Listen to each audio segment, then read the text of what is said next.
ನಾನು ಆ ಗುತ್ತಿಗೆ ಸಂಬಂಧಪಟ್ಟ ಹಾಗೆ ನನ್ನದೇ ಸ್ವಂತ ಖರ್ಚಿನಲ್ಲಿ ಇಡೀ ಗುತ್ತಿಗೆಯನ್ನು ಮುಗಿಸಬೇಕು, ಕಾಮಗಾರಿ ಮುಗಿಸಬೇಕು. ಒಂದೇ ₹1 ಸರ್ಕಾರದಲ್ಲಿ ಅಲ್ಲಿ ತನಕ ಬರುವುದಿಲ್ಲ. ನಾನು ಎಲ್ಲ ಮುಗಿಸಿದ್ದನ್ನು ವಿಡಿಯೋ ರೆಕಾರ್ಡ್ ಮಾಡೋಕ್ಕೆ ಹೋಗಬೇಕು. ಆ ನಂತರ ಇಷ್ಟು ಖರ್ಚಾಗಿದೆ ಸ್ವಾಮಿ ಅಂಥೇಳಿ ನಾನು ಲೆಕ್ಕಪತ್ರವನ್ನು ಸರ್ಕಾರಕ್ಕಿಟ್ಟಾಗ ಸರ್ಕಾರ ಅದನ್ನು ಬಿಡುಗಡೆ ಮಾಡಬೇಕು.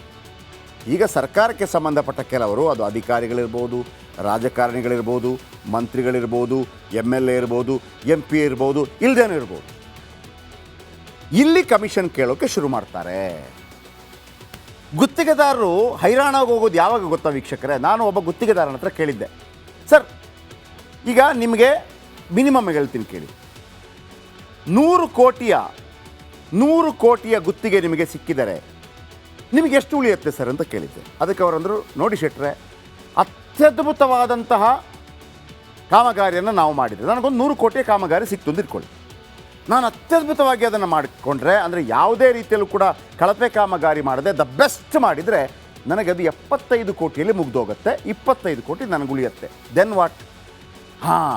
ಆ 25 ಕೋಟಿಯಲ್ಲಿ ನಾನು ಏನು ಮಾಡ್ತೀನಿ ಅಂತಂದರೆ 100 ಕೋಟಿ ರೂಪಾಯಿ, ಅದರಲ್ಲೊಂದು 10 ಕೋಟಿ ಅಥವಾ 12 ಕೋಟಿ ಅಥವಾ 12.5 ಕೋಟಿ ನಾನು ಇಟ್ಕೋತೀನಿ. ಉಳಿದ 12.5 ಕೋಟಿಯನ್ನು ನಾನು ಹಂಚಬೇಕಾಗತ್ತೆ. ಅಧಿಕಾರಿ ವರ್ಗಕ್ಕೆ 3%, MLAಗೆ 3%, ಮಂತ್ರಿಗೆ 3%. ಇದು ಅಂದರೆ ನೀವು ನೋಡ್ಕೊಳ್ಳಿ, ಕೇವಲ 3% ಇಲ್ಲಿ ನಾನು ಮಾತಾಡ್ತಿರೋದು. 25 ಲಕ್ಷ ಲಾಭ ಬಂದಿದ್ದರಲ್ಲಿ, ಅಂದರೆ 1 ಲಕ್ಷದಲ್ಲಿ 25,000 ಲಾಭ ಬರುತ್ತೆ ಅವನಿಗೆ, 12,500 ರೂಪಾಯಿ ಅವ ಇಟ್ಕೋತಾನೆ, ಉಳಿದ 12,500 ರೂಪಾಯಿನ ಹಂಚ್ತಾನೆ. 3% ಹೇಳಿದ್ದು ನಾನು. ಇಲ್ಲಿ 40% ಅಂದರೆ ಎಷ್ಟಾಯಿತು? ಅದು 1 ಲಕ್ಷದಲ್ಲಿ 40,000 ಆಯಿತು. 60% ಅಂದರೆ ಎಷ್ಟಾಯಿತು? 1 ಲಕ್ಷದಲ್ಲಿ 60,000 ಆಯಿತು. ಅಂದರೆ ಕಾಮಗಾರಿ ನಡೆದದ್ದು ಕೇವಲ 40,000ದಲ್ಲಿ. ಯಾವ ಕಾಮಗಾರಿ ನಡೆದಿತ್ತು? ಇಲ್ಲಿ ಗುತ್ತಿಗೆದಾರ ಹೇಳ್ತಾ ಇರೋದು 75% ದುಡ್ಡನ್ನು ನಾವು ಕಾಮಗಾರಿಗೆ ಹಾಕಿದರೆ ನಾವು ಸಕ್ಸಸ್. ಇಲ್ಲಿ ಎಷ್ಟಾಗ್ತಾ ಇದ್ದೀರಿ ನೀವು? ಈಗ ಆರೋಪದ ಪ್ರಕಾರ 40%. ಈ ದುಡ್ಡನ್ನು ನೀವು ಲಂಚವಾಗಿ ಪಡೀತಾ ಇದ್ದೀರಿ ಅನ್ನೋಂಥ ಆರೋಪ. ಹಾಗಂತ ದಾಖಲೆ ಕೊಡೋಕ್ಕಾಗತ್ತಾ? ಕಳ್ಳಾಟಕ್ಕೆ ದಾಖಲೆ ಇದೆಯೇನ್ರಿ? ಇದರ ಲಾಭವನ್ನು ಯಾವ ರೀತಿ ಪಡ್ಕೋತಾ ಇದ್ದೀರಿ ನೀವು? ಇದನ್ನು ಸರಿ ಮಾಡಬೇಕಾದವ್ರು ಯಾರು? ಸರ್ಕಾರ ಇದರ ಬಗ್ಗೆ ಕಠಿಣ ಕ್ರಮ ಕೈಗೊಂಡ್ರೆ ಎಲ್ಲವೂ ಸರಿಯಾಗಿದೆ.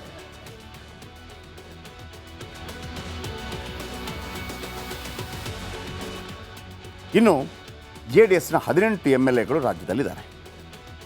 ಒಂದು ಜಾಸ್ತಿ ಇತ್ತು, ಕುಮಾರಸ್ವಾಮಿ ಅವರು ಚನ್ನಪಟ್ಟಣದಿಂದ ಗೆದ್ದಿದ್ದರು, ನಂತರ ಅವರು MP ಆಗಿ ಹೋದ ನಂತರ ಅಲ್ಲೀಗ ಕಾಂಗ್ರೆಸ್ ಬಂದ ಜಾಗ 18. ಈಗ ಇದೇ ಆರೋಪ ಪ್ರತ್ಯಾರೋಪಗಳ ನಡುವೆ JDS ಸಂಕ್ರಾಂತಿ ಹೊತ್ತಿಗೆ ನಾಶವಾಗುತ್ತೆ ಅಂತ ನಿನ್ನೆಯಷ್ಟೇ MB ಪಾಟೀಲ್ ಭವಿಷ್ಯ ನುಡಿದಿದ್ದರು. ಆಗ ಕುಮಾರಸ್ವಾಮಿ ಅವರು ಹೇಳಿದರು, ಈ ಪಕ್ಷವನ್ನು ಯಾರೂ ನಾಶ ಮಾಡೋಕ್ಕಾಗಲ್ಲ. ದೇವೇಗೌಡರು ಅವತ್ತಿನಿಂದ ಹೇಳ್ತಾ, ಈ ಪಕ್ಷವನ್ನು ಯಾರೂ ನಾಶ ಮಾಡೋಕ್ಕಾಗಲ್ಲ. ಆದರೆ JDSನ ಪರಮಾಪ್ತರುಗಳೇ ಕೈ ಕೊಡುವಂಥ ಲಕ್ಷಣಗಳು ಕಂಡು ಬರ್ತಾ ಇದೆ. MB ಪಾಟೀಲ್ ಹೇಳಿದಂಥ ಮಾತು ಸತ್ಯವಾಗುವಂಥ ಬೆಳವಣಿಗೆ ನಡೀತಾ ಇದೆ. JDSನ ಶಾಸಕರು, ನಾಯಕರು ಕಾಂಗ್ರೆಸ್ಸನ್ನೇ ಹಾಡಿ ಹೊಗಳ್ತಾ ಇದ್ದಾರೆ. ಎಂತೆಂಥ ನಾಯಕರು? ಬನ್ನಿ ಒಂದು ರಿಪೋರ್ಟ್ ಕೊಡ್ತೀನಿ.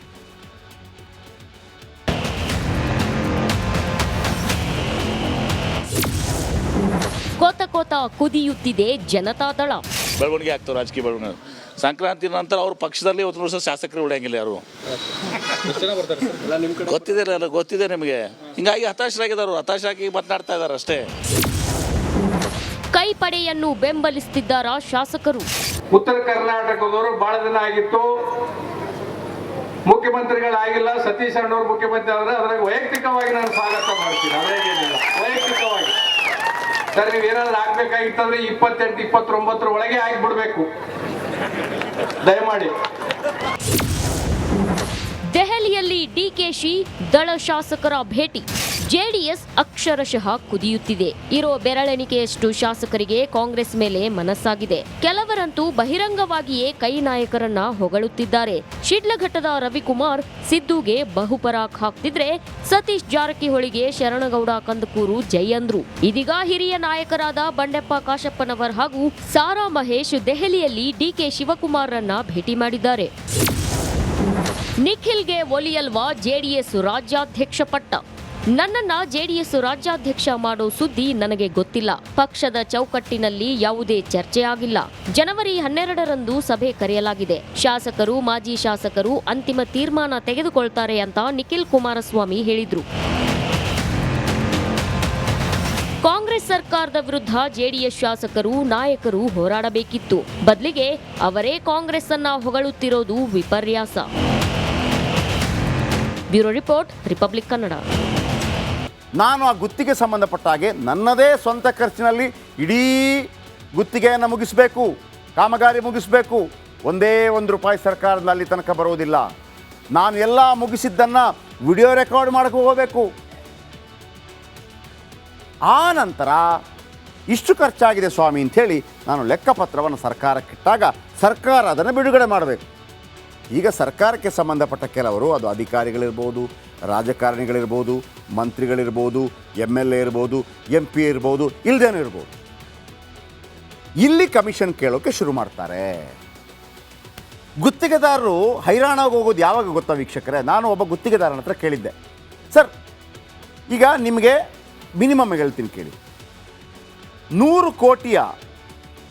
ಕೋಟಿಯ ಗುತ್ತಿಗೆ ನಿಮಗೆ ಸಿಕ್ಕಿದರೆ ನಿಮಗೆ ಎಷ್ಟು ಉಳಿಯುತ್ತೆ ಸರ್ ಅಂತ ಕೇಳಿದ್ದೆ. ಅದಕ್ಕೆ ಅವರಂದರು, ನೋಡಿ ಶೆಟ್ರೆ, ಅತ್ಯದ್ಭುತವಾದಂತಹ ಕಾಮಗಾರಿಯನ್ನು ನಾವು ಮಾಡಿದರೆ ನನಗೊಂದು 100 ಕೋಟಿಯ ಕಾಮಗಾರಿ ಸಿಕ್ತು ಅಂತ ಇಟ್ಕೊಳ್ಳಿ. ನಾನು ಅತ್ಯದ್ಭುತವಾಗಿ ಅದನ್ನು ಮಾಡಿಕೊಂಡ್ರೆ, ಅಂದರೆ ಯಾವುದೇ ರೀತಿಯಲ್ಲೂ ಕೂಡ ಕಳಪೆ ಕಾಮಗಾರಿ ಮಾಡದೆ ದ ಬೆಸ್ಟ್ ಮಾಡಿದರೆ ನನಗೆ ಅದು 75 ಕೋಟಿಯಲ್ಲಿ ಮುಗ್ದೋಗುತ್ತೆ. 25 ಕೋಟಿ ನನಗೆ ಉಳಿಯುತ್ತೆ. Then what? ಆ 25 ಕೋಟಿಯಲ್ಲಿ ನಾನು ಏನು ಮಾಡ್ತೀನಿ ಅಂತಂದರೆ 100 ಕೋಟಿ ರೂಪಾಯಿ, ಅದರಲ್ಲೊಂದು 10 ಕೋಟಿ ಅಥವಾ 12 ಕೋಟಿ ಅಥವಾ 12.5 ಕೋಟಿ ನಾನು ಇಟ್ಕೋತೀನಿ.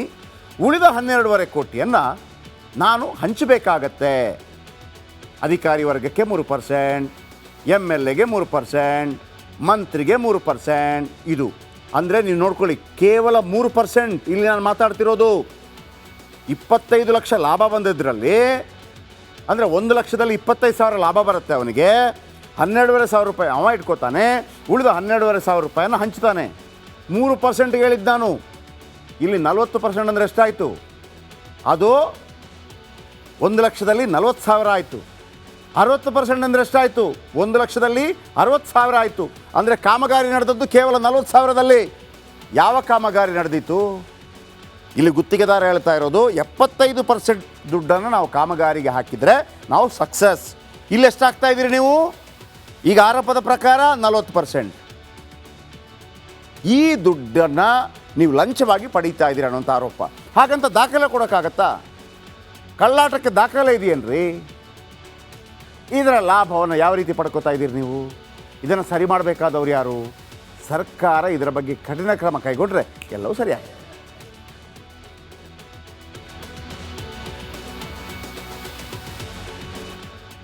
ಇನ್ನು JDSನ 18 MLAಗಳು ರಾಜ್ಯದಲ್ಲಿದ್ದಾರೆ. ಒಂದು ಜಾಸ್ತಿ ಇತ್ತು, ಕುಮಾರಸ್ವಾಮಿ ಅವರು ಚನ್ನಪಟ್ಟಣದಿಂದ ಗೆದ್ದಿದ್ದರು, ನಂತರ ಅವರು MP ಆಗಿ ಹೋದ ನಂತರ ಅಲ್ಲೀಗ ಕಾಂಗ್ರೆಸ್ ಬಂದ ಜಾಗ 18. ಈಗ ಇದೇ ಆರೋಪ ಪ್ರತ್ಯಾರೋಪಗಳ ನಡುವೆ JDS ಸಂಕ್ರಾಂತಿ ಹೊತ್ತಿಗೆ ನಾಶವಾಗುತ್ತೆ ಅಂತ ನಿನ್ನೆಯಷ್ಟೇ MB ಪಾಟೀಲ್ ಭವಿಷ್ಯ ನುಡಿದಿದ್ದರು.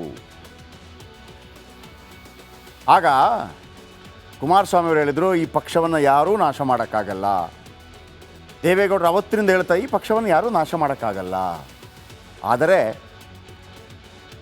JDSನ ಪರಮಾಪ್ತರುಗಳೇ ಕೈ ಕೊಡುವಂಥ ಲಕ್ಷಣಗಳು ಕಂಡು ಬರ್ತಾ ಇದೆ. MB ಪಾಟೀಲ್ ಹೇಳಿದಂಥ ಮಾತು ಸತ್ಯವಾಗುವಂಥ ಬೆಳವಣಿಗೆ ನಡೀತಾ ಇದೆ. JDSನ ಶಾಸಕರು, ನಾಯಕರು ಕಾಂಗ್ರೆಸ್ಸನ್ನೇ ಹಾಡಿ ಹೊಗಳ್ತಾ ಇದ್ದಾರೆ. ಎಂತೆಂಥ ನಾಯಕರು? ಬನ್ನಿ ಒಂದು ರಿಪೋರ್ಟ್ ಕೊಡ್ತೀನಿ.